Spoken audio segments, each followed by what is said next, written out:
Сәлем достар, сіздермен бірге ерке. Бүгін мен сіздерге ақмақ қасқыр ертегісін айтып беремін. Олай болса, видеоны соңына дейін қараңыздар. Күдісте жайылып жүрген көп қойдың ішінен бір ар қой жалғыз өзі қала беріпті.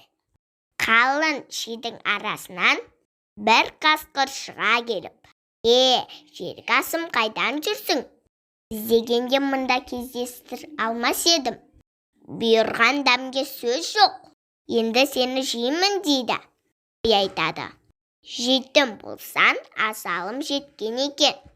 Бірақ өзің де малтанық жедің ғой.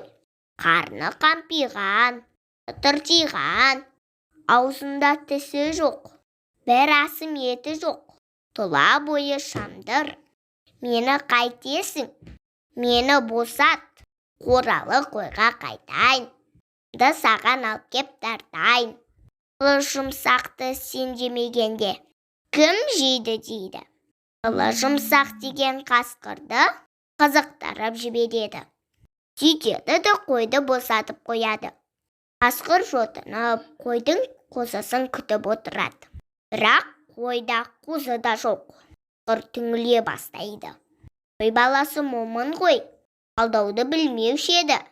Сірә оны ешкі аңдырған, азғырған шығар. Барып көзіммен көрейін деп жорта жөнеледі. Бір белеске шығып дөңгелекке қараса, алдында қызылшаны күрт-күрт шайнап бір ешкі жүр екен. Қой да, қойшы да алыста екен. Кім сен едің? Қасқыр ешкіні бас салады. Сонда жанымды алып қалуға кептігі тиер ме екен деп, ешкі былай дейді. Атаң да, анаң да жақсы еді. Тұрғанда ешкіні жемейтін еді. Мен қарапайым ешкі емеспін. Тойда билеп, торқа киген ешкімін деп құдыратады.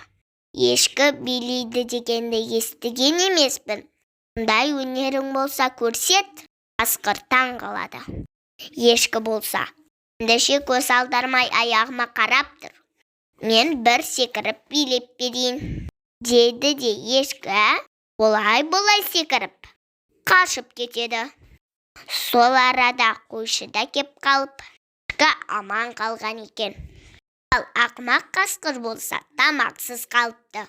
Мінекей достар, менің осымен ертегім аяқталды. Егер менің ертегім ұнаса, лайк басып тіркеліп кетіңіздер.